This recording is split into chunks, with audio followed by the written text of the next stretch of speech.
جزاکم اللہ۔ کون صاحب، حضور نے اس کتاب میں ہدایت کے جو 3 ذرائع بیان فرمائے ہیں وہ کون کون سے ذرائع تھے؟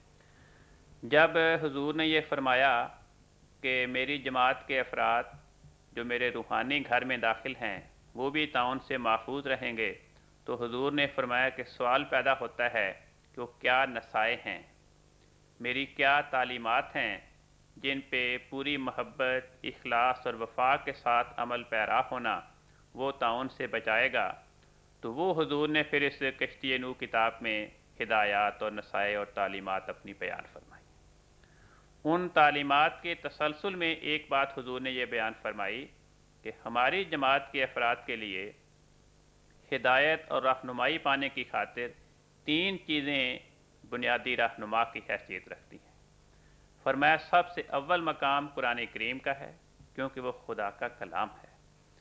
اور ابتدا سے آج تک محفوظ ہے اور تا قیامت وہ محفوظ رہے گا، اور فرمایا کہ اس سے بڑھ کر کوئی چیز ہمارے لیے رہبر اور رہنما نہیں ہو سکتی۔ دوسرے نمبر پہ فرمایا کہ قرآن کریم کے بعد ہماری ہدایت کی دوسری چیز وہ سنت ہے۔ فرمایا سنت سے مراد یہ ہے کہ حضرت محمد مصطفیٰ صلی اللہ علیہ وسلم نے قرآن کریم کی تعلیمات کو، قرآن کریم کے احکامات کو اپنے عمل سے جو ہمیں کر کے دکھایا۔ مثلا قرآن پاک نے فرمایا کہ نماز پڑھو، تو آپ نے اپنے عمل سے یہ بتایا کہ نماز میں کتنی رکعت پڑھو، ان رکعات میں کیا پڑھو، کس انداز سے پڑھو۔ اسی طرح جو دوسرے احکام ہیں کہ قرآن کریم نے فرمایا ان کی کیا تفاصیل ہیں، کیسے ان پہ عمل کیا، وہ حضور صلی اللہ علیہ وسلم نے اپنے عمل سے دکھایا اور ہزارہا صحابہ کو اپنی زندگی میں، اپنی نگرانی میں اس نمونے پہ قائم فرمایا۔ تو فرمایا کہ حضور صلی اللہ علیہ وسلم کا اپنا عملی روش اور اپنا عملی نمونہ جس پہ آپ نے ہزارہا صحابہ کو قائم فرمایا، اور ابتدائی زمانہ کے نیک مسلمانوں کا وہ نمونہ وہ سنت کے نام سے موسوم ہے۔ تو فرمایا کہ یہ چیز ایسی ہے جو قرآن کریم کے ساتھ ہی ابتدا سے اس کا وجود پیدا ہو گیا تھا، اور خدا تعالیٰ نے قرآن پاک کی حفاظت فرمائی اور حضرت محمد مصطفیٰ صلی اللہ علیہ وسلم کی سنت کی، یعنی آپ کے عملی نمونے کی حفاظت فرمائی، جو ابتدا سے آج تک نیک مسلمانوں کے عملی اور پاک نمونوں کی شکل میں محفوظ ہے۔ کیونکہ حضرت رسول پاک صلی اللہ علیہ وسلم 2 ہی چیزوں کے قیام کے لیے مبعوث ہوئے تھے، ایک خدا کے کلام کو دنیا تک پہنچانا، اور ایک خدا کے کلام کی عملی تشریح کو دنیا میں قائم کر کے عملی طور پہ دنیا تک پہنچانا، اس کا نام سنت ہے۔ تیسرا فرمایا کہ اس کے بعد تیسری چیز ہماری ہدایت کے لیے وہ حدیث ہے۔ حضور نے فرمایا کہ جو اسلامی شریعت ہے، حدیث کی کتابیں جو حضور صلی اللہ علیہ وسلم کی وفات کے 150-200 سال بعد جمع کی گئیں کتابی شکل میں، اگر یہ کام نہ بھی ہوتا تو شریعت محفوظ تھی، کیونکہ سنت کے ذریعے وہ عملی نمونے کی شکل میں نیک مسلمانوں کے کردار میں وہ چلی آ رہی تھی۔ تو احادیث نے ان سنت کے نمونوں کے لیے ایک تائیدی گواہ مہیا کیا۔ فرمایا پھر حدیث کے بارے میں بڑی احتیاط سے کام لینا چاہیے، کیونکہ مختلف فرقوں نے اپنے اپنے مطلب خاطر احادیث بنا لی اور امت میں تفرقہ پیدا کیا، اور ہر فرقے نے اپنے خیال اور اپنے مسلک کی تائید میں اور دوسرے کے مسلک کی تردید میں احادیث وضع کر لیں۔ اس لیے فرمایا کہ احادیث کے بارے میں بڑی ہی احتیاط کے ساتھ انسان کو کام لینا چاہیے۔ فرمایا اس کا طریق یہ ہے کہ ایسی حدیث جو قرآن کریم کے مضامین کے مطابق ہو اور سنت کے مطابق ہو، ان احادیث پہ عمل کیا جائے۔ فرمایا اگر کوئی ایسی حدیث ہو جو اصول روایت کے اعتبار سے، راویوں کے حالات کے اعتبار سے خاص ضعیف ہی کیوں نہ ہو، کتنی ہی ادنا درجے کی کیوں نہ ہو، اگر اس حدیث کا مضمون سنت کے مطابق ہے اور قرآن کریم کے بیانات کے مطابق ہے، اس حدیث پہ ضرور عمل کیا جائے۔ پھر حضور نے فرمایا کہ محض محدثین کی تنقید اور ان کے فتوے کہ فلاں راوی ایسا ہے، فلاں راوی ایسا ہے، فلاں حدیث کمزور ہے، فلاں حدیث صحیح ہے، یہ ایک ضنی چیز ہے، اس پہ ہم پوری طرح سے اعتماد نہیں کر سکتے۔ فرمایا کہ دیکھو اگر کوئی ایسی حدیث ہے جو کسی پیش گوئی پہ مشتمل ہے، تو اگر وہ پیش گوئی جو اس حدیث میں بیان کیے گئے اگر وہ پوری ہو جائے تو اس حدیث کو ہم درست تسلیم کریں گے، کیونکہ وہ اسلام کی سچائی کے اظہار کے لیے خدا کی طرف سے ایک ثبوت مہیا ہو گیا۔ پھر ہم اس بحث میں نہیں پڑھیں گے کہ اس حدیث کا فلاں راوی وہ دیندار نہیں اور فلاں راوی کمزور ہے، کیونکہ پھر ہم یہ کہیں گے کہ اس محدث کو اس راوی کے حالات کے بارے میں غلطی لگی، کیونکہ جس حدیث کو خدا نے سچا کر دکھایا، اگر ہم کہیں کہ صاحب کیونکہ اس کا فلاں راوی وہ دیندار نہیں ہے، فلاں راوی میں فلاں ضعف اور فلاں خامی ہے،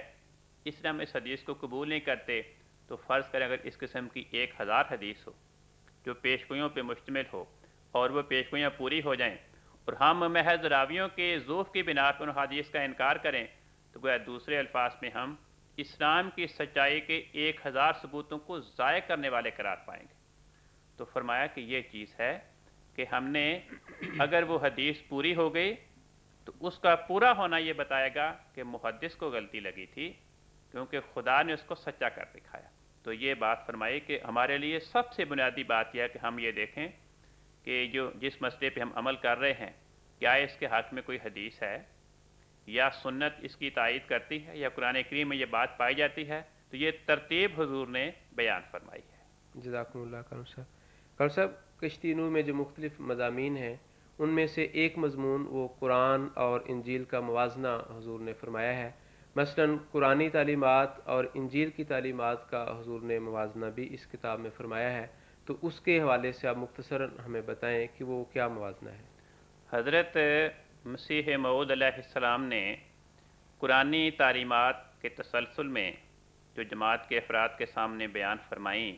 تاکہ افراد جماعت ان تعلیمات پہ اخلاص کے ساتھ، محبت کے ساتھ، وفا کے ساتھ عمل پیرا ہوں اور طاعون کی وبا سے محفوظ رہیں اور خدا کی حفاظت اور اس کی گود میں آ کے ان کا بسیرا ہو۔ اس سلسلے میں فرمایا کہ دیکھو قرآن کریم کی بڑی عظمت ہے، قرآن کریم کا بڑا مقام ہے، اور نمونے کے طور پہ حضور نے فرمایا کہ دیکھو قرآن تمہیں انجیل کی طرح یہ نہیں کہتا کہ تم کسی نامحرم عورت کو بد نظری سے اور شہوت کے ساتھ نہ دیکھو، فرمایا قرآن تو کہتا ہے کہ تم غیر محرم کو بالکل ہی نہ دیکھو، نہ شہوت کے ساتھ نہ بد نظری کے ساتھ، کیونکہ انسانی فطرت کی احتیاط کا تقاضا یہ ہے کہ جس چیز کے بارے میں یہ خطرہ دامنگیر ہو کہ اس سے انسان کو ہلاکت درپیش ہو سکتی ہے، تو احتیاط کا تقاضا یہ ہے کہ انسان کو اس کے بارے میں احتیاطی تدابیر اپنائی جائیں۔ تو فرمایا کہ تم نامحرم کو بالکل نہ دیکھو، نہ شہوت سے نہ بغیر شہوت کے، تاکہ تمہارے دل گندے خیالات سے محفوظ رہیں۔ اس طرح فرمایا کہ دیکھو قرآن تمہیں یہ نہیں کہتا کہ تم بیوی کی زنا کے علاوہ باقی ہر ناپاکی پہ صبر کرو، اسے طلاق نہ دو۔ قرآن پاک فرماتا ہے کہ ہمارا منشا یہ ہے کہ الطیبات للطیبین، پاک عورتیں پاک مردوں کے ہاں رہیں۔ تو فرمایا کہ قرآن کریم کہتا ہے کہ دیکھو اگر تمہاری بیوی ایسی ہے کہ بے شک اس نے زنا کا ارتکاب تو نہیں کیا لیکن مقدمات زنا کا ارتکاب کرتی ہے، دوسروں پہ اپنی زینت کا اظہار کرتی ہے، غیر مردوں سے بغل گیر ہوتی ہے اور قسمہ قسم کی ناپاکی کی حرکات کا ارتکاب کرتی ہے، تو فرمایا وہ پھر تمہارا عضو نہیں رہا، وہ تمہارے جسم کا حصہ نہیں رہا۔ جس طرح انسان اپنے جسم کے سڑے ہوئے اور متعفن عضو کو کاٹ کے جدا کر دیتا ہے، پھر تمہارا کام یہ کہ تم ایسے متعفن عضو کو کاٹ کے اپنے جسم سے جدا کر دو، کیونکہ اب وہ بیوی تمہارے جسم کا حصہ نہیں رہی۔ پھر قرآن پاک فرماتا ہے انجیل کی طرح یہ نہیں کہتا کہ تم ہمیشہ جب بھی دعا کرنی ہو تو کوٹڑی بند کر کے کمرے میں بیٹھ کے دعا کرو۔ فرمایا قرآن کریم یہ کہتا ہے کہ تم دونوں طریق اپناؤ، تنہائی میں بھی، خلوت میں بھی خدا کی بارگاہ میں اپنی حاجات کو پیش کرو، اور حسب ضرورت لوگوں کے سامنے مجمع میں بھی دعا کرو۔ اور اس میں حکمت یہ ہے کہ جو دعا مجمع میں کی جائے گی جب وہ قبول ہوگی تو اس کی قبولیت کے نشانات کو دیکھ کر لوگوں کے ایمان میں ترقی ہوگی جنہیں اس دعا کا پتہ لگ گیا، اور جو لوگ دعاؤں میں سست ہیں، دعاؤں میں کمزور ہیں، دعاؤں پہ اعتقاد نہیں رکھتے، وہ دعاؤں کو پورا ہوتا دیکھ کر ان کے دلوں میں بھی جرت پیدا ہوگی، دعا کے لیے ایک شوق اور رغبت پیدا ہوگا اور وہ بھی دعا کی طرف مائل ہوں گے۔ پھر فرمایا کہ دیکھو قرآن کریم تمہیں انجیل کی طرح یہ نہیں کہتا کہ تم ہمیشہ دشمن سے پیار کرو. فرمایا ایسی بات نہیں. فرمایا کہ جو لوگ خدا کے دشمن ہیں، رسول کے دشمن ہیں، نیکی کے دشمن ہیں، ان سے تم نے محبت کا سلوک نہیں کرنا. ہاں انہیں سمجھانا ہے، ان سے ہمدردی کے ساتھ پیش آنا ہے، لیکن فرمایا کہ قرآن کریم فرماتا ہے ان اللہ یأمر بالعدل والاحسان وایتاء ذی القربی، کہ جو لوگ ہیں ان سے تم عدل کا سلوک کرو، اس سے بڑھ کر احسان کا سلوک کرو، حتیٰ کہ قریبی رشتہ داروں کی طرح وہ بھی ان سے سلوک کرو. تو عام تمام لوگوں کو اس میں شامل کیا. انجیل کی طرح صرف یہ نہیں کہا کہ اپنے ہمسائے سے پیار کر، فرمایا ہر ایک کے ساتھ یہ سلوک کرنا ہے، عدل کا، اس سے بڑھ کر احسان کا، اور اس سے بھی اعلیٰ مقام یہ کہ انسان ایتاء ذی القربی طبع جوش کے ساتھ کسی کے ساتھ حسن سلوک سے پیش آئے. تو اس قسم کی 3-4 باتوں کا حضور نے قرآن کریم کی تعلیمات کا اور انجیل کی تعلیمات کا باہم موازنہ پیش فرمایا. کل صاحب اس میں حضور نے قرآن مجید کی جو دعا سورۃ فاتحہ اور اس طرح انجیل کی دعا کا بھی موازنہ فرمایا ہے، تو آپ اس کا بھی برائے مہربانی کچھ تذکرہ جو ہے وہ کریں. انجیل میں یہ دعا سکھائی گئی ہے اور اس دعا پہ مسیحی دنیا کو بڑا ناز ہے، اور جو مسیحی مخلصین ہیں، دیندار طبقہ، وہ ہر روز ہی یہ دعا مانگتے ہیں. حضور فرماتے ہیں کہ یہ دعا ایسی ہے جو قرآن کریم کی سورۃ فاتحہ کی دعا کے ساتھ کوئی نسبت ہی نہیں رکھتی. مثلا انجیل یہ دعا سکھاتی ہے کہ اے خدا، جس طرح تیری آسمان پر بادشاہت ہے اسی طرح زمین پر بھی تیری بادشاہت آئے، زمین پر بھی تیری تقدیس جاری ہو. اور یہ دعا سکھائے گی کہ ہمیں ہر روز کی روٹی ہمیں دے، اور جس طرح ہم اپنے قرض داروں کو بخشتے ہیں تو بھی ہمارے قرضے معاف کر. حضور نے فرمایا کہ یہ دعا اللہ تعالیٰ کی شان کے خلاف ہے، کہ پہلے ہی بات یہ بیان فرمائی کہ جس طرح تیری تقدیس آسمان پہ ہے زمین پہ بھی تیری تقدیس جاری ہو. فرمایا قرآن کریم تو بیان فرماتا ہے کہ ام من شیء الا یسبح بحمدہ،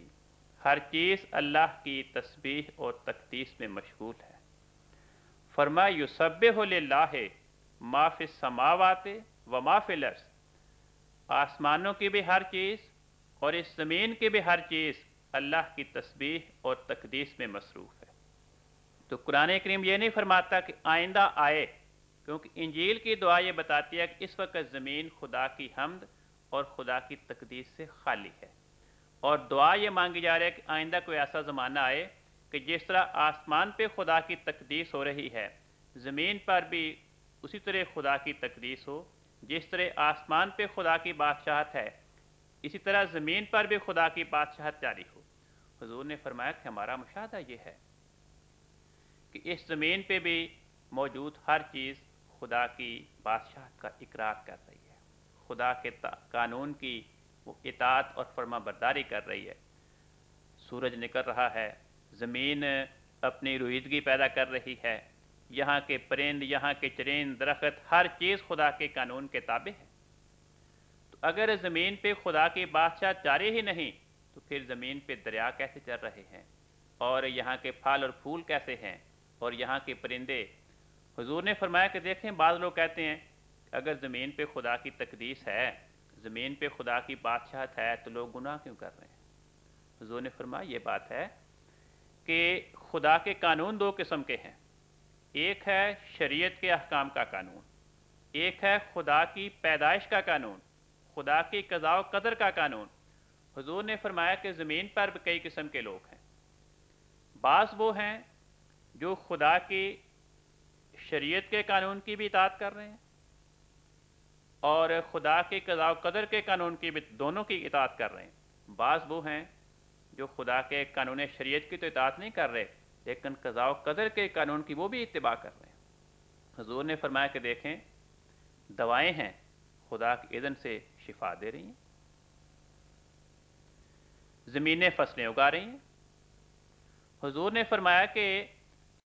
زمین پہ خدا کی بادشاہت جاری نہیں اور خدا کا حکم یہاں پہ نہیں چل رہا تو کیا کسی ظالم، کسی بدکار اس کی خواہش ہے کہ میں مروں؟ وہ اپنے آپ کو موت سے بچا نہیں سکتا. طوفان آتے ہیں، زلزلے آتے ہیں، آتش فشاں آتش باری کرتے ہیں، یہ خدا کے حکم سے ہو رہا ہے، خدا کی طرف سے سزا کا قانون بھی جاری ہے۔ فرمایا کہ دیکھیں کوئی بھی انسان قانون شریعت کے بارے میں اس نے انسان کو اختیار دیا، چاہے وہ قانون کی پابندی کرے چاہے قانون کی پابندی نہ کرے، لیکن جو قضاء و قدر کا قانون ہے اس میں کوئی بڑے سے بدکار انسان بھی خدا کے قانون کی نافرمانی نہیں کر سکتا، نہ کر رہا ہے۔ فرمایا مجرم جرم کرتا ہے، کیوں کرتا ہے؟ اس لیے کہ خدا کا قانون ہے، اس نے اس کو اختیار دیا چاہے جرم کرے چاہے اپنے آپ کو جرم سے باز رکھے۔ تو فرمایا کہ عجیب بات ہے، کہا جاتا ہے کہ جس طرح تیری آسمان پہ بادشاہی ہے اسی طرح زمین پر بھی بادشاہی ہو۔ گویا زمین خدا کی بادشاہی سے خالی ہے۔ حضور نے فرمایا ایک طرف تو آج کل کے مسیحی محققین یہ کہتے ہیں کہ آسمان کا وجود ہی کوئی نہیں۔ اگر آسمان کا وجود ہی کوئی نہیں، جس طرح مسیحی سائنسدان نظریات پیش کر رہے ہیں، تو شکل یہ بنے گی کہ زمین پہ خدا کی بادشاہی کا انکار تو انجیل نے یہ دعا سکھا کر دیا، اور آسمان پہ خدا کی بادشاہی کا انکار مسیحی محققین نے سائنس کی نظریات کے ذریعے کر دیا، تو چھٹی ہو گئی۔ قرآن کریم یہ نہیں کہتا۔ پھر فرمایا کہ دیکھو اگر زمین پہ خدا کی بادشاہی موجود ہی نہیں تو موسیٰ کے مخالفین کو سزا کس نے دی تھی؟ مسیح کے مخالفین کو سزا کس نے دی؟ اور آج میرے دور میں میرے مخالفین کو طاعون کے ذریعے سزا کون دے رہا ہے اگر خدا کی بادشاہت موجود نہیں ہے؟ پھر فرمایا کہ یہ جو کہا گیا کہ جس طرح ہم اپنے قرض داروں کے گناہ بخشیں تو بھی ہمارے قرض بخش اور ہمیں روز کی روٹی دے۔ فرمایا ایک طرف تو دعا یہ سکھا رہی ہے کہ خدا کی بادشاہ زمین پہ ہے ہی نہیں، خدا کا قانون زمین پہ چل ہی نہیں رہا، اور ساتھ یہ دعا کہ ہم روٹی بھی دے۔ جب زمین پہ خدا کا قانون چلتا ہی نہیں، زمین پہ خدا کی بادشاہت خدا کا حکم چلتا ہی نہیں، تو روٹی کیسے دے گا؟ تو اس کے اندر بھی تضاد پایا جاتا ہے کہ ایک طرف یہ کہا گیا کہ زمین پہ خدا کی بادشاہت نہیں ہے، آئندہ زمانے میں خدا کی بادشاہت کے زمین پہ آنے کی دعائیں مانگی جا رہی ہیں، اور ساتھ یہ کہا کہ ہمیں روٹی بھی دے۔ روٹی بیچارہ کیسے دے؟ تو فرمایا کہ معلوم یہ ہوتا ہے کہ مسیحی لوگوں کو یہ وسوسہ اس لیے پیدا ہوا کہ انہوں نے انجیل میں پڑھا کہ مسیح نے صلیبی موت سے بچنے کے لیے دعائیں کی کہ اے خدا مجھے صلیب کی موت کے پیالے سے مجھے بچا لے، جیسا کہ عبرانیوں کے نام جو خط ہے اس میں 5ویں باب کی 7ویں آیت میں دعا لکھی ہے، اور ساتھ یہ لکھا ہے کہ خدا ترسی کے سبب مسیح کی یہ دعا سنی گئی۔ تو انجیل یہ کہتی ہے کہ ایک طرف تو مسیح نے صلیبی موت سے بچنے کی دعا کی، خدا نے صلیبی موت سے بچنے کی دعا سن لی، اس کے باوجود مسیح چونکہ صلیب سے بچ نہ سکا، اس سے مسیحی لوگوں کو یہ وسوسہ پیدا ہوا کہ خدا کا اگر حکم زمین پہ چلتا، اس نے دعا تو سن لی پھر تو مسیح کو بچا لیتا۔ تو فرمایا کہ جو قرآن کریم نے خدا پیش کیا وہ ایسا نہیں ہے۔ فرمایا پھر عجیب بات ہے کہ جس طرح ہم اپنے قرض داروں کے گناہ بخشتے ہیں، ہمارے بھی قرضے معاف کر۔ حضور فرماتے ہیں جب خدا کی زمین پہ بادشاہت ہی نہیں ہے، اس نے ہمیں کچھ دیا ہی نہیں، تو معاف ہمیں کیا کرے گا؟ اگر خدا کی بادشاہت ہے، وہ ہمیں کچھ دیتا ہے، پھر ہمارے گناہوں کو معاف کرے تو بات بنتی ہے، ورنہ ایک طرف یہ کہنا کہ ابھی خدا کی بادشاہ زمین پہ ہے ہی نہیں، زمین کی اشیاء خدا کے حکم کی کتاب فرمان ہی نہیں ہے، یہاں خدا کا حکم خدا کا قانون چلتا ہی نہیں، تو وہ ہمیں دے ہی کچھ نہیں سکتا۔ جب وہ ہمیں دے ہی کچھ نہیں سکتا، اس کے پاس ہے ہی کچھ نہیں، اس کا اپنا خزانہ خالی ہے، زمین پہ اس کی چلتی ہی نہیں ہے، تو ہمیں کیا دے گا اور کیا ہم اسے معاف کریں، وہ کیا ہمیں معاف کرے گا؟ فرمایا اس کے بالمقابل قرآن کریم کے آغاز میں ہی خدا نے سورہ فاتحہ میں دعا سکھائی اور فرمایا الحمد للہ رب العالمین۔ فرمایا ہر تعریف، ہر خوبی، ہر اچھی صفت وہ خدا کی ذات میں موجود ہے، اور فرمایا یہ نہ کہنا کہ صرف آسمانوں پہ اس کی صفت ہے، فرمایا رب العالمین، وہ تمام جہانوں کا رب ہے، آسمانوں پہ بھی، زمین پہ بھی، دیگر اجرام پہ بھی، جتنے بھی آبادی جہاں پر بھی موجود، جہاں بھی اجرام ہیں، ہر جگہ پہ خدا کی ربوبیت قائم ہے، تو یہی بادشاہت کی پہلی صفت ہے۔ پھر فرمایا الرحمن، وہ بن مانگے دیتا ہے، جس طرح کہ ہر بادشاہ کی بنیادی خوبی یہ ہوتی ہے وہ اپنے رحم خسروانہ کے طور پر اپنی پبلک اور اپنی رعایت کی ضروریات کا سامان پیدا کرے، تو فرمایا سورۃ فاتحہ کہتے ہیں کہ یہی بات خدا کی ذات میں پائی جاتی ہے، وہ الرحمن، بغیر کسی کی محنت کے، بغیر کسی کی خواہش کے، بغیر کسی کی دعا کے اس کا رحمت کا سلوک کرتے ہیں۔ پھر فرمایا الرحیم، وہ خدا رحیم بھی ہے۔ ہر بادشاہ کا یہی دستور ہے، کوئی محنت کرنے والوں کو انعام دیتا ہے، کوشش کرنے والوں کو ان کا اجر دیتا ہے۔ تو یہی بات قرآن کریم کی سورۃ فاتحہ نے پیش کی کہ میں جس خدا کو پیش کر رہی ہوں وہ رحیم ہے، اچھے عمل کرنے والوں کو، دعائیں مانگنے والوں کو، کوشش کرنے والوں کو اپنی رحمت کے ذریعے مزید انعامات، اچھے نتائج سے بہرہور کرتا ہے۔ پھر فرمایا مالک یوم الدین، جس طرح کسی بھی بادشاہ کی بادشاہت کا نظام شان مالکیت کے بغیر نہیں چل سکتا، جب تک وہ مجرمین کو سزا نہ دے اس کا قانون چل نہیں سکتا، سرکشی پائی جائے گی، ملک میں امن نہیں رہ سکتا۔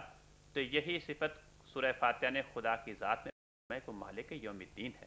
یہ چار ہی بنیادی صفات ہیں بادشاہت کی، ان چاروں بنیادی صفات کو سورہ فاتحہ خدا کی ذات میں پیش فرما رہی ہے۔ اور پھر دیکھیں انجیل نے تو اس دعا جو دیا کہ ہمیں روٹی دے، محض روٹی تو انسان کا مقصود نہیں ہے، قرآن کریم نے اس سے بڑھ کر دعا سکھائی، فرمایا تم یہ دعا مانگو، اہدنا الصراط المستقیم، اے خدا ہمیں سیدھے راستے پہ چلا، ہمیں سیدھا راستہ دکھا۔ ہر کام میں کامیابی کی بنیادی کلید کیا ہے؟ انسان کو صحیح سمت پتہ لگے کہ اس کام میں کامیابی کا کیا طریق ہے، وہ کیا راز ہے، وہ کیا طریقہ کار ہے جس کو میں اپنا کے اس کام میں کامیابی سے ہمکنار ہو جائے۔ تو وہ دعا سکھائی گئی، فرمایا صراط الذین انعمت علیہم، تو نے جن پہ انعامات کیے تھے وہ انعامات ہمیں عطا فرما۔ دینی دنیاوی ہر قسم کے انعامات کے ملنے کی دعا سکھائی گئی۔ تو یہ حضور نے موازنہ بڑے ہی پرمعارف انداز میں بیان فرمایا کہ انجیل کی دعا میں یہ خامیاں ہیں، وہ خدا کے بارے میں اس قسم کی خامیاں پیش کرتی ہے، اس کے بالمقابل سورہ فاتحہ کی دعا خدا کی ذات کے بارے میں اتنی محامد کو پیش کرتی ہے۔ اور پھر دعا یہ سکھاتی ہے جو صرف روٹی تک محدود نہیں، بلکہ ہر قسم کی نعمت سے انسان کو اس نعمت کی امید دلاتی ہے اور نعمت کا وارث بناتی ہے۔ جزاکم اللہ خیر صاحب۔ کل سے ہمارے غیر احمدی بھائی جو ہیں ان کا عقیدہ ہے کہ مسیح اور مہدی دونوں مل کر لوگوں کو جبراً مسلمان بنانے کے لیے جنگ کریں گے۔ اس عقیدے کی بابت حضرت مسیح موعود علیہ الصلوۃ والسلام نے اپنی اس کتاب کشتی نوح میں کیا روشنی ڈالی ہے؟ حضور نے فرمایا کہ یہ عقیدہ اسلام کو بدنام کرنے والا عقیدہ ہے، کیونکہ اسلام تو یہ کہتا ہے لا اکراہ فی الدین، کہ دین کے بارے میں کسی قسم کا جبر نہیں، ہر انسان کو مکمل طور پہ دین کی بابت آزادی حاصل ہے۔ فرمایا لیکن یہ نظریہ کہ مہدی اور مسیح دنیا کے سامنے یہ پیش کریں گے کہ یا قتل ہو جاؤ یا اسلام قبول کر لو اور جزیہ بھی وصول نہیں کریں گے، یہ بات قرآن کریم کی تعلیمات کے خلاف ہے، کیونکہ قرآن پاک تو فرماتا ہے حتیٰ یؤتوا الجزیۃ عن ید وہم صاغرون، کہ وہ لوگ جو اسلامی حکومت کے ساتھ برسر پیکار ہوں اور شکست کھا جائیں تو انہیں فرمایا کہ دیکھو تم جزیہ دے دو۔ تو قرآن کریم کی تعلیمات کو منسوخ کرنا یہ تو مسیح اور مہدی کا کام نہیں ہے۔ حضور نے فرمایا کہ دیکھو جو ابتدا میں حضرت رسول پاک صلی اللہ علیہ وسلم کے زمانے میں لڑائیاں ہوئیں، وہ لڑائیاں لوگوں کو جبراً دین میں داخل کرنے کی خاطر نہیں تھیں، فرمایا وہ تو اپنی حفاظت کے لیے تھیں، دفاع کے طور پر تھیں۔ وہ اس طرح حضور نے فرمایا کہ وہ لوگ جو مسلمانوں کو قتل کرتے تھے، مردوں کو، عورتوں کو، ان کی جائیدادیں چھین لیتے تھے، ان کو وطن سے بے وطن کرتے تھے، ان کی املاک سے بے دخل کرتے تھے، ان کے مظالم سے بچانے کے لیے دفاع کے طور پر مدافعت کی خاطر لڑائیاں کی گئیں۔ چنانچہ قرآن پاک فرماتا ہے اُذِنَ لِلَّذِينَ يُقَاتَلُونَ بِأَنَّهُمْ ظُلِمُوا، کفار نے مظالم ڈھائے صحابہ پر اور ان کے خلاف جنگ کا بازار گرم کیا، ان کو قتل کیا گیا، فرمایا کہ ان کے مقابل پر اب صحابہ کو اپنے دفاع میں جنگ کرنے کی اجازت دی جاتی۔ فرمایا یا ملک میں آزادی قائم کرنے کے لیے تھی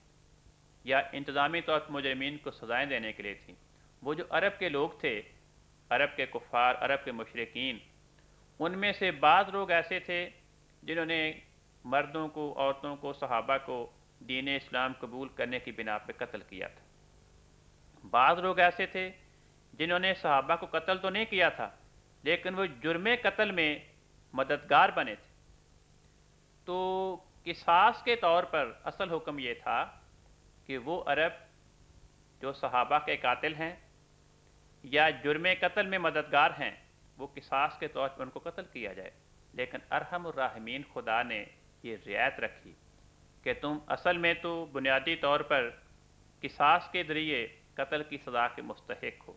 لیکن ہم تمہیں یہ رعایت دیتے ہیں کہ اگر تم اسلام کو قبول کر لو تو تمہارا اسلام قبول کرنا توبہ کا بدل بن جائے گا اور ہم تمہیں قصاص کی سزا سے معاف کر دیں گے، ورنہ انہیں جبراً دین میں داخل کرنے کے لیے لڑائیاں نہیں کی گئی تھی۔ قاری صاحب یہ تو کشتی نو کے مضامین میں سے کچھ حصہ تو اب ہم مکمل کرتے ہیں۔ حضور کی ایک اور کتاب جو 1902 ہی کی تصنیف ہے تحفۃ الندوہ، اس کے حوالے سے آپ ہمارے ناظرین کو خلاصتاً بتا دیں کہ اس کتاب کا بنیادی مضمون اور اس کی وجہ تالیف جو ہے وہ کیا تھی؟ ندوۃ العلماء ایک تنظیم تھی علماء کی، ان کا امرتسر میں جلسہ ہونا تھا۔ اس جلسے کے انعقاد سے پہلے حافظ محمد یوسف صاحب انہوں نے حضور کو خط لکھا کہ ایک مرتبہ میں نے آپ سے زبان گفتگو میں کہا تھا کہ ایسا ممکن ہے اور ثابت ہے واقعات سے، تاریخی شہادات سے، کہ اگر کوئی انسان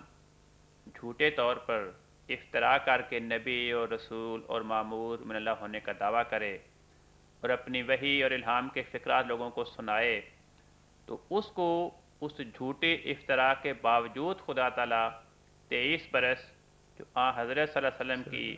نبوت اور وحی کے پھیلانے کا زمانہ ہے اس مقدار کے برابر مہلت دیتا رہا ہے۔ تو انہوں نے لکھا کہ میرے ایک دوست ہیں ابو اسحاق، انہوں نے قتل الوطین کے نام سے ایک رسالہ لکھا ہے جس میں تاریخی حوالوں سے ثابت کیا ہے کہ بہت سے ایسے کاذب مدعیان نبوت تھے جنہوں نے نبوت کا وحی پانے کا دعویٰ کیا، افتراء علی اللہ کیا اور انہیں 23 برس یا اس سے زیادہ خدا نے مہلت دی۔ تو انہوں نے حضور کو لکھا کہ اگر آپ کو اب چاہیے کہ میں آپ سے جو آپ نے 500 روپے انعام پیش کرنے کی دعوت دی تھی جو یہ ثابت کرے، میں اس انعام کا تو مطالبہ نہیں کرتا، آپ امرتسر میں ندوہ کے جلسے میں آئیں اور اس جلسے میں شریک ہوں۔ اگر ندوۃ العلماء کے جلسے میں شریک علماء یہ فیصلہ دے دیں کہ رسالہ قتل وطین کی شہادتیں اور ثبوت ناکافی ہیں تو پھر ٹھیک ہے، لیکن اگر وہ یہ گواہی دیں اور یہ فیصلہ دیں کہ رسالہ قتل وطین کے ثبوت کافی ہیں اور وہ ٹھوس شہادتیں ہیں تو پھر آپ کو توبہ کرنی پڑے گی اور اپنے دعوے سے دستبردار ہونا پڑے گا۔ اور ساتھ ہی یہ لکھا کہ اگر آپ ندوۃ العلماء کے جلسے میں اس امر کے امتحان کی خاطر نہ آئے تو پوری دنیا آپ کو جھوٹا سمجھے گی۔ حضور نے فرمایا کہ مجھے آپ کی دنیا کی کوئی فکر نہیں، میں ندوے کے علماء کو متقی اور پارسا نہیں سمجھتا، میں ان کو بھی دنیا دار سمجھتا ہوں۔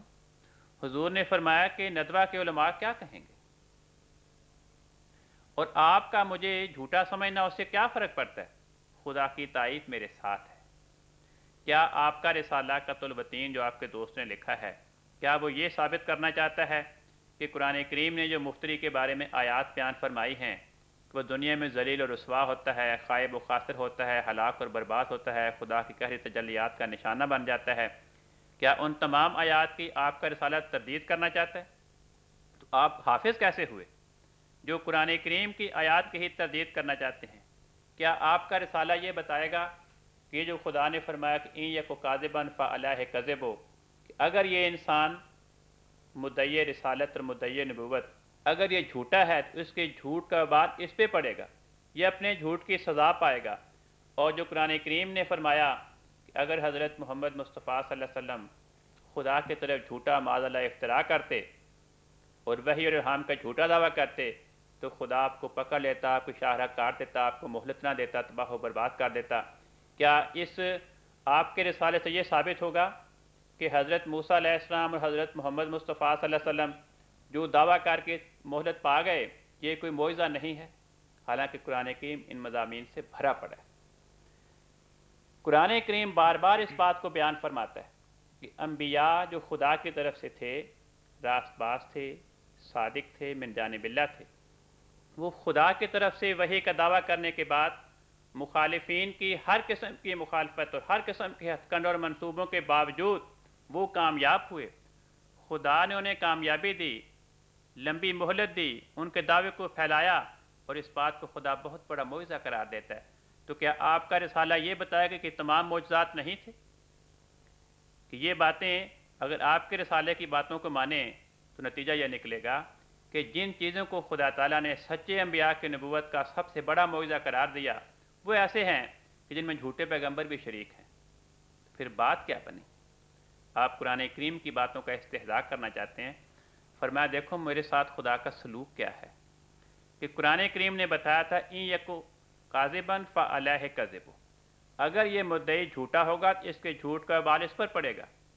مجھے خدا دن بدن ترقی دے رہا ہے، لوگ میرے پاس آ رہے ہیں، جگہ جگہ سے آ رہے ہیں، اور میرا دعویٰ دنیا میں شہرت پا رہا ہے، ترقی پا رہا ہے، میرے دعوے کو خدا تعالیٰ تازہ پھلوں سے نواز رہا ہے۔ آگے فرمایا وَإِن يَكُ صَادِقًا يُصِبْكُم بَعْضُ الَّذِي يَعِدُكُم، اگر یہ مدعی سچا ہے تو تم لوگ جو اس کے مخالفین ہو اس کی پیشگوئیاں تمہارے پاس آئیں گی اور تم اس کی عذاب کی پیشگوئیوں کا نشانہ بنو گے۔ حضور نے فرمایا کہ دیکھو مجھے خدا نے ایک طرف مہلت دی، میرے دعوے کو سرسبزی دی، اور دوسری جانب میری تائید میں خدا نے معجزات دکھائے، میری ہزارہا پیشگوئیاں پوری ہوئیں، تعاون میری سچائی کے لیے خدا نے دکھائی، اور میرے مخالفین کو چن چن کے تعاون اپنا نشانہ بنا رہی ہے۔ تو اتنے نشانات کے باوجود میں تمہارے ندوہ کے جلسے کو کیا کروں، اور ان کے فیصلے کی میرے نزدیک کیا قیمت ہے؟ حضور نے فرمایا کہ دیکھو تمہاری ندوہ کو یہ دیکھنا چاہیے، اور تمہارے رسالے کے مصنف کو بھی یہ دیکھنا چاہیے کہ یہ جو لوگ دعویٰ کرتے تھے کیا انہوں نے میری طرح اپنی وحی کو اس طرح دنیا میں پھیلایا، اور کیا ان کی وحی پہ مشتمل کتابیں اب تک موجود ہیں؟ کیا ان کی مخالفت ہوئی؟ کیا ان کے زمانے میں وقت کے علماء ان کو کافر قرار دیا، مرتد قرار دیا، ان کو قتل کیا گیا؟ فرمایا کیا انہوں نے اپنی وحی کو تورات اور انجیل اور قرآن کی وحی کی طرح اس طرح یقینی قرار دیا؟ فرمایا جب تک یہ ساری باتیں ثابت نہ ہوں اس وقت تک ان ہوائی باتوں سے قرآن کریم کے بیانات کی تردید نہیں ہو سکتی۔ تو یہ باتیں حضور نے لوگوں کے سامنے پیش فرمائی۔ جزاکم اللہ۔ کرم صاحب آپ کا بہت شکریہ کہ آپ نے حضور کی ان کتابوں کے حوالے سے ہمارے ناظرین کو کچھ بتایا۔ فجزاکم اللہ احسن الجزا۔ تو ناظرین اس کے ساتھ ہی ہمیں یہ پروگرام ختم کرنے کی اجازت دیں۔ انشاءاللہ تعالی اگلے پروگرام میں ہم حضرت اقدس مسیح موعود علیہ السلام کی ایک اور کتاب لے کر آپ کی خدمت میں پھر حاضر ہوں گے۔ تب تک کے لیے اجازت دیں۔ اللہ حافظ۔